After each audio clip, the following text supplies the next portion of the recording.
Le shiur d'aujourd'hui sera dédié à les Nishmat, au souvenir du soldat qui est d'ailleurs le petit cousin de notre cher ami David, Ibn el-Haïm. Et c'est ce soldat qui s'appelle Reuven Mark Mordechai Assouline Ben Ben Fabrice Vedvora. Fabrice Vedvora. Que, comme on dit, Hachem Ikom Damo, qu'Akadosh Baruch Hu de lui-même venge le sang de ce jeune de 22 ans, c'est ça? Hein? Ah, 19! De 19 ans qui est tombé malheureusement il y a quelques jours, et qui a été enterré, je crois, avant-hier, c'est ça? Il a été enterré lundi après-midi. C'est ça. Voilà, c'est vraiment une très grande tristesse, et de là où il est, que nous lui adressons des mots de Rizouk, que notre limoud, il amène la Géoula. Alors, c'est toujours très émouvant de penser à ces choses-là, parce qu'on imagine ce que ça veut dire pour les familles, pour les frères et sœurs, pour les parents, etc. Bon, des fois, je me dis même, il ne faut pas trop y penser, parce que sinon, ça... Vous savez, il y a le concept de freeze. Des fois, ça congèle, quoi. Après, on n'arrive plus à faire. Hein. Moi, je me rappelle quand il y a eu le 7 octobre, comme on habite en face de Argenteuil, c'était très facile d'aller aux enterrements. Mais après le premier, un vendredi après-midi, quand il y en avait 10 ou 12 dans la journée, je suis rentré, puis je me suis dit, je suis plus capable. Sinon, ça va m'empêcher de pouvoir rester actif et qu'Hachem me pardonne. En fait, je pense que il faut pouvoir rester actif. C'est vraiment très difficile. Bon, écoutez, je vous partage mon ressenti personnel. Hein, c'est pas imposé. Hein, c'est juste suggestif. Hein. Même si ce sont des Tekassim, ce sont des cérémonies extrêmement émouvantes et très puissantes. Hein. Il y a tout un protocole et tout, de ce que j'ai entendu et compris. Il y a un très grand cavote qui est fait pour ces jeunes qui sont héroïques. Hein. Il faut dire les choses comme elles sont. Ils sont prêts à sacrifier leur vie entière pour faire en sorte que l'âme Israël continue de vivre et essayer de sauver ceux qui sont encore prisonniers et captifs. Et des fois, ben, c'est pas seulement qu'ils sont prêts à la sacrifier, des fois, pour des raisons qui ne nous concernent pas, parce que c'est Hachem qui dirige le monde, ben, Hachem, il cueille des roses, et des fois des roses qui n'ont même pas encore ouvert leur premier pétale. Voilà. Alors, la dernière fois, nous avons, ben, sachez, on va changer de ton, là. Hein. Voilà, il faut quand même avoir la simcha de la Torah. Hein. Il faut, ben, Hachem, étudier avec amour et réflexion et profondeur. Euh, alors, je vous propose que nous reprenions le Pérec Dalet, si vous êtes d'accord, parce qu'il y a eu beaucoup de temps qui est passé avec ça, avec tout ça, et il me semble que c'est pas Meyutar, c'est pas en trop de reprendre quelques lignes de Limoud. Ok. Donc, Bederer Kniyat Zeir, après avoir donné des définitions, nous allons définir la manière avec laquelle s'acquiert la prudence ou la vigilance. Inem Hashem evit Adam al derech klal el hazehirut. Voilà que ce qui amène l'homme, de manière générale, vers cette vigilance, ou l'imoud Torah, c'est l'étude de la Torah.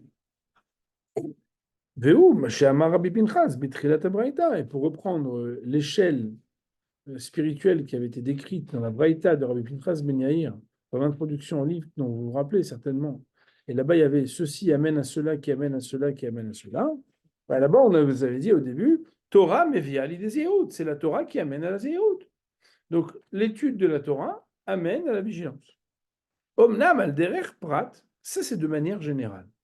Mais de manière particulière, à mevi les zéhout bonenut al chomer avoda. Ce qui amène de manière personnelle et particulière à cela, c'est le fait de réfléchir sur, on pourrait dire, la matière du travail, c'est-à-dire en quoi consiste ce qu'on doit réaliser dans notre engagement et combien le jugement est profond à propos de cet engagement que nous avons. Quelque part, Moray Verbotet, on pourrait dire que l'étude de la Torah, c'est très général, c'est qu'il faut faire partie de cette entreprise exceptionnelle qui s'appelle le don de la Torah. Et après, il y a les contrats personnels. Ça veut dire qu'il y a une convention collective, mais il y a aussi des contrats pour les cadres supérieurs, pour ceci, pour le Kohen, pour le Lévi, pour les femmes, le jour du Shabbat, etc., etc. Et cela va ressortir de l'approfondissement des histoires qui nous sont contées dans les livres saints, mais aussi de l'étude des adages de nos maîtres, de souvenirs bénis, qui éveillent à cela. Autrement dit, Moray Verabotay, ça veut dire que les histoires qui sont arrivées dans la Torah, vous savez bien que ce n'est pas des histoires, pas un livre de contes, ni de faits, ni rien. On est là pour essayer d'apprendre en quoi cela nous concerne. Je ferai résonner ici les paroles de mon Rav qui disait que quand, par exemple, quelqu'un, des fois, on lit un midrash, on se dit, mais ça s'est vraiment passé comme ça? Alors, la réponse, c'est pas ça qui est important. C'est si nos maîtres l'ont dit de cette manière, en quoi ça te concerne à toi et qu'est-ce que ça t'apprend sur toi? Autrement dit, la littéralité, le parabolique, le symbolique, c'est des choses qui peuvent être interrogées. De quelle manière comprendre la réalisation des miracles, etc. Mais en quoi cela te concerne, ça, c'est quelque chose qui est fondamental. Ce que je veux dire ici, c'est quand on parle de Mahamaré Chazal ou de Maasim, des Sifrei Kodesh, c'est pas de savoir combien de biceps avait Shimshon, Samson. Il n'y a aucune importance. Où est-ce qu'il avait sa salle de sport et si sa femme était très belle ou très très belle, juive ou pas très juive, etc. C'est pas ça qui est important, c'est savoir qu'est-ce que Khamim nous apprennent de cette histoire. Et d'ailleurs, bon, voilà, les enseignements sont très nombreux. En tout cas, il dit le Ravi, et voilà que la réflexion que nous pouvons avoir de la Torah, et donc la manière avec laquelle on peut avoir des suggestions, des réflexions de tout ce qu'on étudie, c'est progressif et c'est selon les niveaux. Les shlemei hadat, premièrement, il y a des gens qui sont shlemei hadat, on avait dit, c'est des gens qui ont une certaine intégrité. On pourrait dire c'est les premiers de la classe, quoi, c'est des sérieux. Attention, hein, je ne sais pas si on aime tellement les premiers de la classe, c'est très péjoratif en France et en français, les premiers de la classe. Parce que premier de la classe, on voit le gars avec ses grosses lunettes, qui fait le faillot, qui arrive toujours avant tout le monde, qui a toujours 20 même quand tout le monde a zéro, etc. Donc, bon, voilà, on a toujours une gêne avec ça. Mais c'est pas de ça que je parle. C'est celui qui est le tzaddik, quoi. Pas dire le Kohen Gadol, mais le Talmid Chacham, le Ben Torah. Bon, celui qui est vraiment. La Proutimeh. Après, on pourra appeler ceux qui sont un peu moins qu'eux. Ça veut dire monsieur tout le monde, quoi. Mais le Chol Hamoun Kulo, après, il y a tout le peuple. Donc, il y a la bombe, quoi, le gars très, très fort, très, très investi. Il y a celui qui est sérieux, normal, on va dire, qui a des hauts, qui a des bas, qui s'investit. Et puis, il y a celui qui fait partie du peuple, voilà, monsieur tout le monde. Ouais. Il dit le Ram, les Shlemei Hadat, Yela Me'ara. Alors, le mot E'ara, il n'est pas comme He'ara avec un Aleph. Le mot E'ara, le mot Le'ahir, on pourrait parler d'éveil et on pourrait parler de réflexion. Quand par exemple quelqu'un, on lui dit, voilà, je vais vous faire un discours, et si vous avez des harotes, vous me le dites à la fin, c'est quoi si vous avez des remarques? Mais le mot Le'ahir, il vient du mot Air, qui veut dire aussi s'éveiller. Et en fait, ceux qui ont une certaine intégrité, alors eux, c'est qu'en fait, dans la vie, il faut désirer le perfectionnement, pour ne pas dire la perfection et la complétude. Les gens qui sont un peu perfectionnistes, je pense que vous vous rappelez qu'on avait parlé de ça la dernière fois, le perfectionniste, c'est quelqu'un qui doit s'attacher à être dans le perfectionnement. Bien évidemment, la perfection n'existe pas, mais le perfectionnement existe. Et tout un des grands sujets du Ramchal, dans Tadvunot, entre autres, et aussi, je crois qu'on l'avait ouvert ensemble dans Der Hashem, vous vous rappelez, on avait parlé du manque et de la complétude, c'est qu'en fait, Hashem, il a placé l'homme comme étant un être manquant. Nous sommes des êtres manquants dans un monde manquant. Et ce qui est formidable, c'est qu'Hachem, il nous donne la possibilité de déployer tous les moyens qui sont les nôtres pour évoluer dans le perfectionnement sans pouvoir atteindre la perfection. Et en fait, se dire qu'il n'y a rien de pire que rester dans l'imperfection sans essayer de se perfectionner, et qu'il n'y a rien de mieux que d'essayer de se perfectionner, c'est ça la motivation d'un homme quand il étudie la Torah et que c'est quelqu'un qui a un certain niveau d'exigence. Qui n'est pas chez parce que quand quelque chose est clarifié à ce sujet, c'est-à-dire qu'en fait, à part le perfectionnement, bah, tout le reste, tout ce qui ne va pas dans le sens perfectionnement, c'est quelque chose qui est à fuir. Bah, quand après, on va leur dire que les moyens pour y arriver, c'est les bonnes actions et les traits de caractère qui sont bons et l'étude de la Torah. Bah, Vadaï ou Sheloï Tatsu, mais Olam Lamid Belam Tsem, ou là, le gars, il ne va pas devenir fainéant pour dire ouais, bon, je m'en fiche de continuer à étudier, de continuer d'apprendre, de continuer à venir un chiot, de continuer à faire les mitzvot. Pas du tout. Kikvar Inver Lahem. Pardon, Kikvar Inver Etzlam, parce que voilà que ça a déjà été clarifié chez eux. Chez Imaim Tsem Ele Imatu Lahem, ou Imaim Tsem Yuchalashim Velo Bechol Chosek Mitzvech Lahem, que si jamais bah, ces moyens pour atteindre ce but, ils étaient réduits, ou que ces moyens, ils étaient fragilisés, et qui ne sont pas totalement renforcés, le gars, il va passer sa vie, il n'arrivera à rien. Donc, quelque part, quand quelqu'un a une perspective de perfectionnement, à partir du moment où c'est clair pour lui que la vie, c'est essayer de se perfectionner, le gars, il va fréquenter des gens, il va fréquenter et étudier des ouvrages, il va fréquenter un monde où il va être dans le perfectionnement de la réflexion, de la parole, de l'action. Il est en train d'avancer dans la vie. Vous comprenez que si le niveau du shiur il reste tout le temps le même pendant 15 ans, c'est que, et moi j'ai un problème, et vous avez un problème. Il faut qu'on évolue dans la vie. Ouais. Et là, Igara, mais M, Kefi, Mashigaru, M, Bishtadouta. Si Behemet, il réduit, seront réduits aussi à cause de ça les efforts vers le perfectionnement et ils vont se retrouver être moins parfaits. Et il n'y a rien de pire pour quelqu'un de rester médiocre quand il vise le perfectionnement. C'est la raison pour laquelle ils ne feront comme choix que de multiplier et de renforcer les conditions de perfectionnement. Et ils ne vont pas se relaxer ou se chercher une tranquillité que de s'inquiéter justement de cette chose. Leur inquiétude est autour de sujets, parce qu'ils ont un objectif dans la vie. D'ailleurs, vous savez, c'est très beau parce que quand l'objectif d'une personne n'est pas la perfection, mais le perfectionnement de soi, alors bah, la vie, en fait, elle s'arrête quand on termine et qu'on quitte ce monde. Mais toute la vie, on continue d'étudier. Toute la vie, on continue de faire des mitzvot.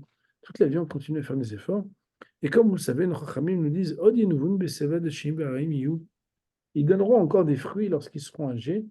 Qu'est-ce que c'est beau, un homme vieux, une femme âgée, qui sont pieux. Comme ils sont beaux. Je ne sais pas si vous les voyez, ces petites personnes qui mettent du temps pour marcher pour la synagogue, qui restent assis à étudier alors qu'ils sont déjà dans la difficulté, dans leur vue, dans leur oui, dans leur mouvement. Et je me rappelle toujours, c'est pour moi un souvenir inoubliable, fils du Rav Yecheskel Abramski qui habitait à Beit Vagan. C'est un monsieur bossu qui, à la fin de ses jours, faisait des pas, je pense qu'il faisait peut-être 5 mètres tous les 10 minutes, quoi. Il marchait vraiment. Puis, quand il est décédé, j'ai dit à mes enfants, vous savez, on a perdu quelque chose d'énorme. C'est que ce que je vais vous raconter, vous ne pourrez plus le voir.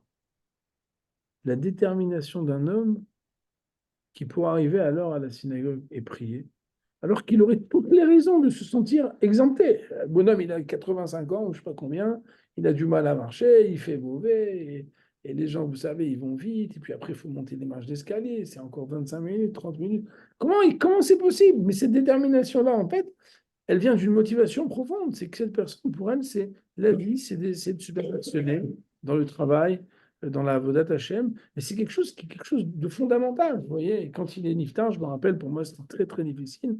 Parce que je dis, waouh, on a perdu un exemple. C'est un livre de Moussa en vivant. C'est ces personnes, en fait, qui ont décidé d'être dévouées à une cause. Et c'est ça que Shlomo il a voulu dire quand il a dit heureux l'homme qui a toujours peur. De quoi on parle? Steve, on ne parle pas d'avoir peur, on parle d'avoir peur des livrets Torah. C'est quoi d'avoir peur? C'est d'être concerné et inquiet de l'accomplissement et de l'incarnation de ce qu'on étudie dans la Torah. Ça veut dire, moi, Rabotai, qu'il y a le judaïsme un peu intellectuel où on étudie, mais on ne se sent pas engagé par ce qu'on étudie. Et il y a le judaïsme du juif qui s'applique. C'est quoi qui s'applique? Et d'ailleurs, c'est intéressant, parce que, bon, en anglais, application, enfin, c'est s'inscrire, quoi. Hein. Apply, c'est quelque part, c'est quelqu'un qui s'est inscrit. Chaque fois qu'il étudie, en fait, il s'applique. C'est quoi, il s'applique? C'est que tu es concerné. Si c'est vrai, ça veut dire qu'il y a des choses qui doivent changer dans ma vie. Et ça, c'est quelque chose qui ne dépend pas de ce que tu étudies, qui dépend qu'est-ce que tu cherches dans la vie. Si tu cherches à évoluer, ben, tu t'évolueras toute ta vie. Et si tu cherches la médiocrité, ben, tu cherches à relaxer. Je sais que je ne suis pas uniquement dans les mots, mais je pense qu'il faut que je parle de quelque chose. C'est le piège du perfectionnisme. Parce que, comme on sait, le perfectionnisme n'est pas qu'une qualité. Et en hébreu, on a des termes très intéressants qui s'appellent l'écart entre le ratsouï et le matsouï. Le ratsouï, c'est l'idéal, c'est ce qui était, ce qu'on aurait souhaité, si on eût pu. Et le matsouï, c'est la réalité. Imaginaire, le réel, le fantasmagorique et la réalité. Enfin, je ne sais pas, vous pouvez appeler ça avec vos mots comme vous le comprenez.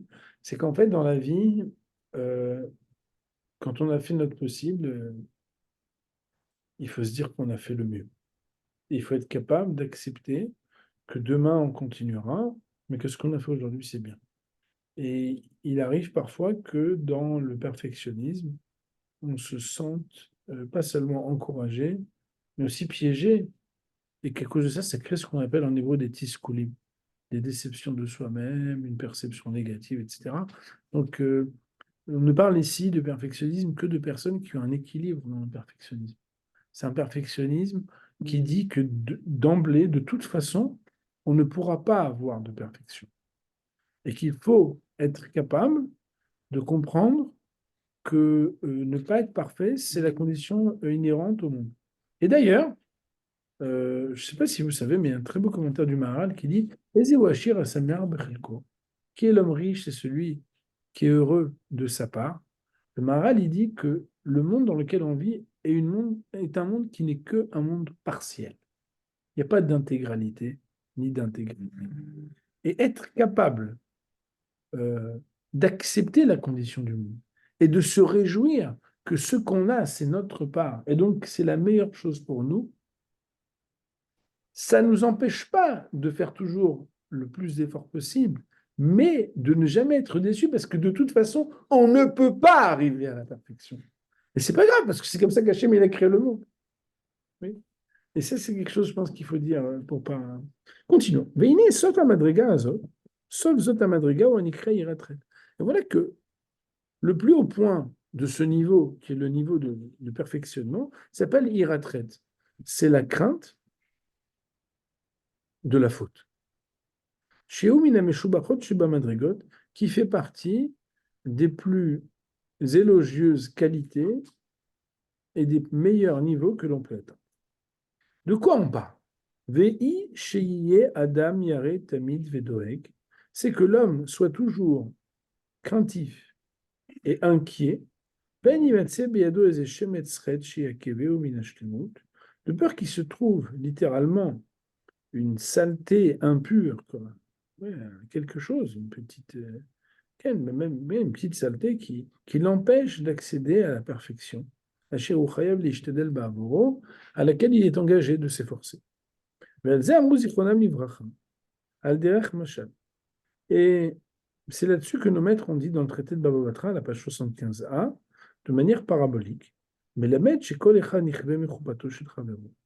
on apprend que chacun peut être brûlé par littéralement le dénuptial de son ami. Ça veut dire quoi? Ça veut dire que quelque part, après 120 ans, chacun va vivre l'éternité de ce qu'il aura conçu. Euh, Ça veut dire que quelque part, à Botaï, mon maître, il avait l'habitude de dire qu'à la fin de la vie, On dit Olech Adam El Bet Olam. Où est-ce qu'on va? Chacun va dans le monde qu'il a construit. Tu n'as pas dans l'éternité autre chose que ce que tu avais cuisiné, préparé, conçu ici, sauf que tu l'as pour l'éternité dans une éternité spirituelle. Et quelque part, des fois, tu arrives et puis tu vois la villa spirituelle de ton voisin. Tu dis, purée, le gars, il a pas chaud. Et puis quand tu vois ta petite cabane à toi, tu dis, purée, il va faire froid. Purée, je suis pas bien couvert. Mais en réalité, bah, c'est sûr que si ta vie, tu l'as passée dans des choses, à construire un monde jusqu'à 120 ans, qui était une petite baraque de paille, où tu cherchais le soleil, les femmes, l'argent, le plaisir, les voitures, les sorties, et bah, bon, bah, après, voilà, il faudrait que dans un monde absolument spirituel, tu puisses trouver quelque chose qui assouvisse tes désirs. Pas grand-chose, donc je ne vais pas vous faire peur, mais malheureusement, un des passages après la mort, c'est que nous nous confrontions à ceux qui font partie de nos désirs dans un monde où il n'y a pas de matérialité. Alors là, ben, vous savez comment ça se passe. C'est que si jamais nos instincts matériels, nos désirs matériels, nos pulsions matérielles étaient trop développés et que finalement, ben voilà, notre corps réclame quelque chose qu'il ne peut plus avoir, sa souffrance, on ne peut pas la décrire. Et ce conflit-là, il est à se taper la tête contre les murs. C'est comme si quelqu'un, sa vie, c'est manger, il se retrouve dans un endroit où il n'y a plus rien à manger. Et tout le monde comprend que dans la parabole, ça peut être tous les instincts de l'homme. Alors que si quelqu'un, bah, sa recherche, c'est une recherche spirituelle, bah, ce qu'il va retrouver dans un monde qui n'est que spiritualité, va être infini. Malheureusement, nous sommes tous conçus de ce paradoxe, avoir aussi une partie de nous qui s'appelle une partie matérielle. Il dit le Rav que, en fait, la Gemara, quand elle nous parle de la choupa de l'autre, qui on ne parle pas de jalousie quand tu dis la choupa de l'autre, elle va te brûler. C'est pas de la jalousie. Parce que ça, la jalousie, c'est quelque chose qui touche les gens qui ne sont pas des gens dans le perfectionnement. Comment on va le définir? On va définir ce que c'est la jalousie. On va définir de quoi ça provient et comment résoudre la problématique de la jalousie. Et là, c'est parce qu'il n'y a rien de pire que quand toi, tu te rends compte de ton imperfection. Tu dis, mais attends, c'était mon copain de classe. Regarde où il est, le gars. Mais attends, on était dans la même synagogue. Regarde comment il a évolué, le gars. Et tu as un sentiment de toi-même où tu dis, waouh, comme on dit en hébreu, fils fast image. J'ai raté un truc. J'ai raté un truc. En fait, le Rav, il parle ici de sentiment que quelque part, j'aurais pu y arriver et j'y suis pas arrivé.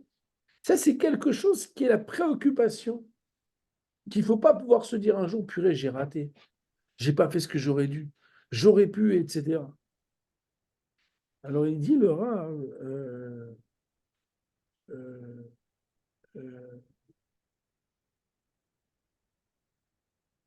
Veini al pied de bonenu tazé, vadaï shelo imana, Hashalem bedato liotze bemasa. C'est sûr, quand on réfléchit à ça, celui qui est un homme qui est engagé, il ne va pas, chas shalom, voilà, s'empêcher de travailler pour avoir un perfectionnement. Alors bon, ce qui m'embête un peu dans notre étude, c'est que je crois qu'on était arrivé là la dernière fois. Et je suis très triste parce que voilà, je ne suis pas tellement plus avancé avec vous cette fois-ci. Mais en même temps, voilà, bon, c'est une manière peut-être de revisiter les choses. Euh, Est-ce que vous auriez souhaité qu'on prenne encore 5 minutes et qu'au moins on dise qu'on a commencé la suite? Ouais, c'est difficile. Ouais, moi, je dois partir à 10 heures, mais pas de problème. Hein. Ouais, je commence au moins les Ouais, ouais. deux, trois lignes Deux, trois pour lignes. dire qu'on a commencé. Ah, la prouti, mais elle est seulement pour ceux qui sont un peu moins que ceux-là. Tiara, les fièvres anatam. Bah, c'est selon leur discernement que le travail va se faire. Véo, les filles, nien, akavoda, sheramita, vimno. C'est qu'en fait, ils veulent une dignité et une reconnaissance. Véine, c'est pas shoot et c'est le kol bar daldat.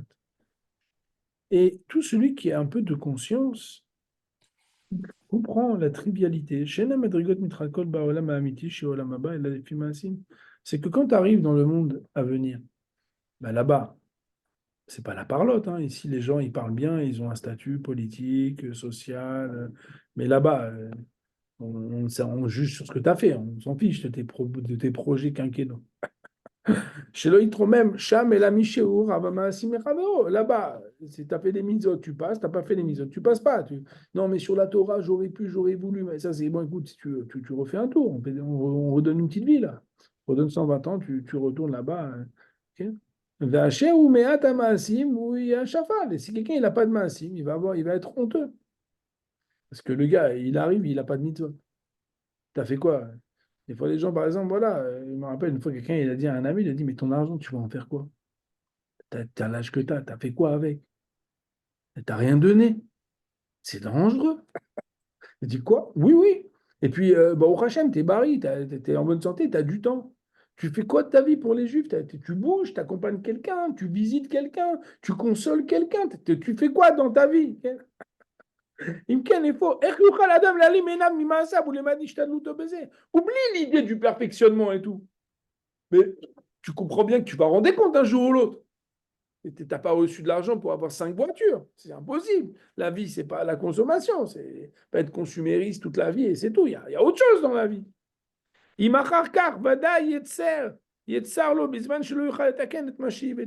a des personnes, par exemple, qui ne sont pas dans le perfectionnement, mais qui ont quand même la prise de conscience que à un moment, il y a une compta spirituelle. Il va falloir faire un bilan et il y a des contrôles. Donc le gars, il faut quand même qu'il ait une compta qui soit pas que créditrice, il faut aussi qu'il justifie. והנה יש מהפתאים המבקשים רק הקל מעליהם, שאמרו למה נהגה עצמנו בכל כך רשעות וברשות. Mais il y a des gens, je m'excuse de traduire le mot tel qu'il est, qui sont idiots. Petits, c'est des gens qui sont bêtes.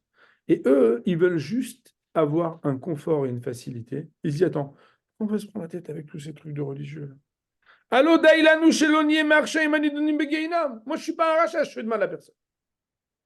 Sur la Torah, je n'ai jamais fait de mal à personne. Okay, bon, je ne sais pas jurer là, vous comprenez. Surtout que sur la Torah, je ne sais pas ce que ça veut dire. Et d'ailleurs, je n'ai jamais compris l'expression sur la Torah d'Israël, comme si la Torah n'a même pas été en Israël, mais dans Israël. Et puis, qu'est-ce qu'il y a? Bon, je n'ai jamais compris tout ça. Là. Il y a plein de légendes, le fil rouge et tout, plein de légendes, je n'ai jamais compris. En tout cas, il dit le Rav qu'il y a des gens qui ne veulent juste pas faire partie des Réchaïm. Moi, même si je reste qu'à l'entrée du Gan Eden, je n'ai pas besoin, tu vois, de rentrer là. De toute façon, les religieux, je veux dire la vérité, moi, je ne comprends pas même tout ce qu'ils disent. Donc, moi, si je peux rester juste, pas besoin de rentrer dans les endroits les plus retranchés. Imlo, il a nous les gadol, il a nous les écoute, moi, tu sais, je suis un homme simple. J'habite dans un endroit très riche, dans ce Olamazé, mais au niveau spirituel, je me suis toujours suffi de quelque chose de simple. Donc, bah, écoute, on se retrouvera entre amis, quoi. Écoute, si le tarif, c'est t'es très religieux, tu rentres très loin, t'es pas très religieux, tu rentres pas très loin, mais au moins tu vas pas au Guéhinom, moi je trouve que c'est bon. Il dit le Rav, il dit, le problème c'est qu'on va leur poser une question qui va être un peu cruciale pour eux et pas compliquée, pas seulement simple à répondre.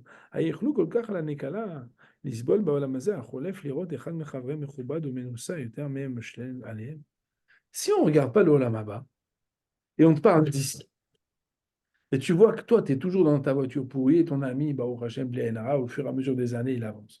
Et toi, tu as toujours ta petite baraque pourrie et ton ami, il avance. Et toi, tu as toujours ta place à la synagogue tout au fond, dans une synagogue, et lui, il avance, il devient président, etc. Et toi, tu as monté une petite start-up qui marche jamais, et lui, bah, au Hachem, il a commencé à construire son empire. Est-ce que tu as une gêne quand tu vois son évolution par rapport à toi ou pas? Moi, je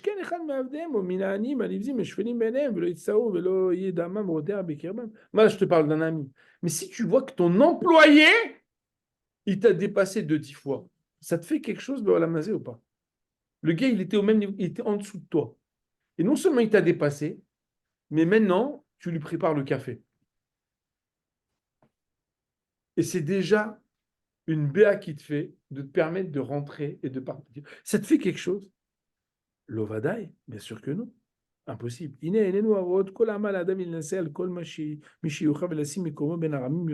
Voilà qu'on est dans un monde qui est très politique. C'est quoi le monde politique? C'est que les gens ils essaient de faire des contacts et de créer des cercles et d'avoir des protections, ça veut dire des pistons, et d'avoir toutes sortes de connexions. Et est-ce que vous voulez ajouter un tel à votre réseau? Est-ce que tu as mis un like? Est-ce que tu étais là-bas? Est-ce que tu as été pris en photo? Est-ce que tu étais à la table d'honneur ou à la table d'horreur? Est-ce que tu as pu, toi aussi, faire partie des gens qui avaient une enseigne, un truc, etc. Qui n'a où ça s'appelle la jalousie.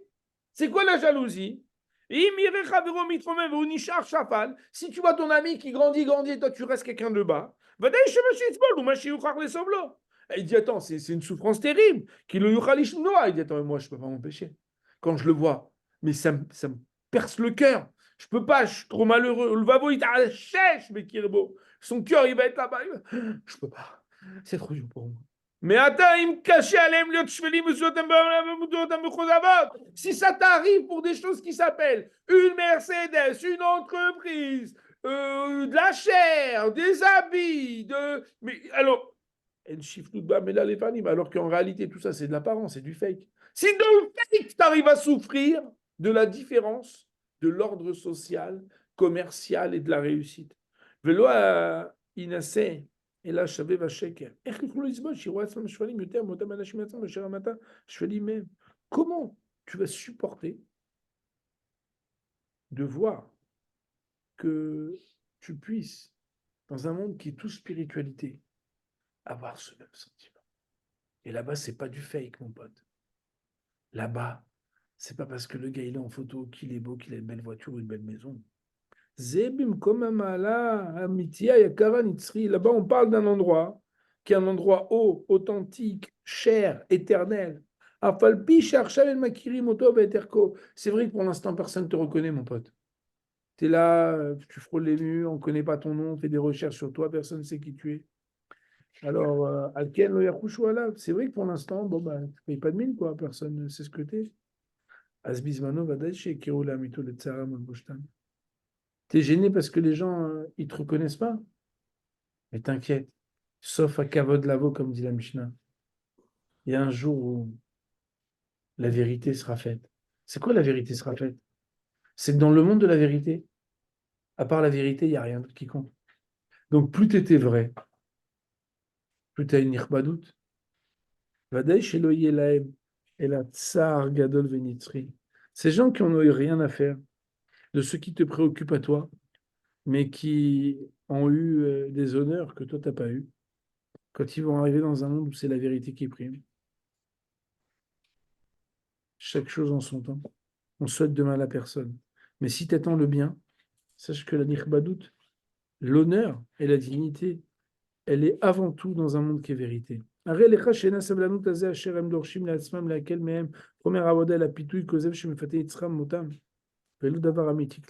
Sache que quand les gens sont fainéants de ne pas s'investir dans ce monde-ci, bah, c'est quelque chose qui est juste un coup de charme de leur mauvais penchant, mais ce n'est pas quelque chose qui a une vraie valeur authentique.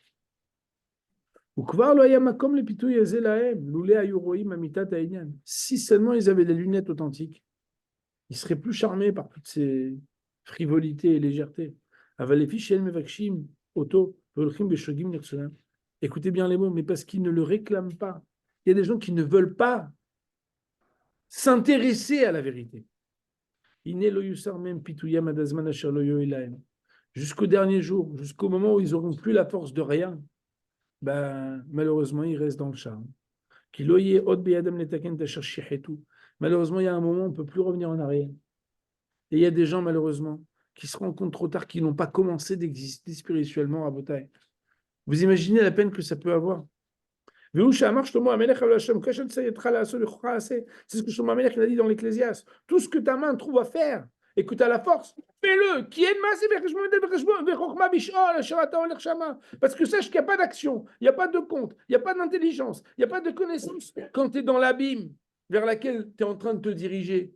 Parce qu'à un moment ou à un autre, tu arrives à 120 ans, et plus tu t'approches de 120 ans, moins tu as la possibilité de refaire et de corriger. Donc il faut se prendre en main.